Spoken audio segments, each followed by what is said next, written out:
ଯୋଉମାନେ ସବୁ ବଜେଟ୍ ରଖନ୍ତି ତାଙ୍କ ମନରେ ଗୋଟେ ଡାଉଟ୍ ଥାଏ ଯେ ଆମେ ବଜେଟ୍ କୁ ବକ୍ସ ଦେଲେ ଭଲ ନା ମାଟି ହାଣ୍ଡି ଦେଲେ ଭଲ।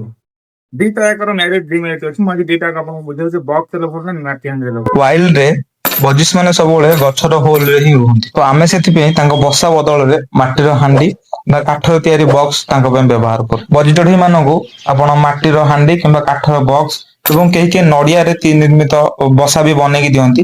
ସେମାନେ ସବୁଥିରେ ବ୍ରିଡ୍ କରିଦେବେ। କାଠ ବକ୍ସ ତୁଳନାରେ ମାଟି ହାଣ୍ଡି ଟା ଖରା ଦିନେ ବହୁତ ଗରମ ଏବଂ ଶୀତ ଦିନେ ବହୁତ ଥଣ୍ଡା ହେଇଯାଇଥାଏ। ଯାହା ଫଳରେ କଣ ହୁଏ କି ଚଢେଇର ଅଣ୍ଡାକୁ ଠିକ ସେ ଟେମ୍ପରେଚର ମିଳେନି।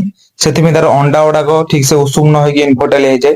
ଏବଂ ଯଦି ଛୁଆ ବି ହେଇଯାଏ ସେ ଛୁଆ ଗୁଡାକ ଠିକ ସେ ତାପମାତ୍ରା ନ ପାଇଲେ ଛୁଆ ମଧ୍ୟ ବହୁତ ସାରା ମରନ୍ତି। ହେଲେ କାଠ ବକ୍ସ ଟା ମାଟି ହାଣ୍ଡି ତୁଳନାରେ ତାପମାତ୍ରାକୁ କିଛି ପରିମାଣରେ ନିୟନ୍ତ୍ରଣ କରିକି ରଖିଥାଏ। ଯାହା ଫଳରେ କଣ ହେଇଥାଏ ଚଢେଇ ଛୁଆ ମାନଙ୍କୁ ଠିକ ସେ ଟେମ୍ପରେଚର ମିଳିଥାଏ ଏବଂ ଚଢେଇ ଛୁଆ ମାନଙ୍କର ବଞ୍ଚିବାର ସର୍ଭାଇଭାଲ ଟା ଟିକେ ବଢି ଯାଇଥାଏ। ମୁଁ ଏଠି ମାଟି ହାଣ୍ଡିରେ ସମ୍ପୂର୍ଣ୍ଣ ଛୁଆ ମରିଯାଉଛନ୍ତି ବୋଲି କଦାପି କହିନି।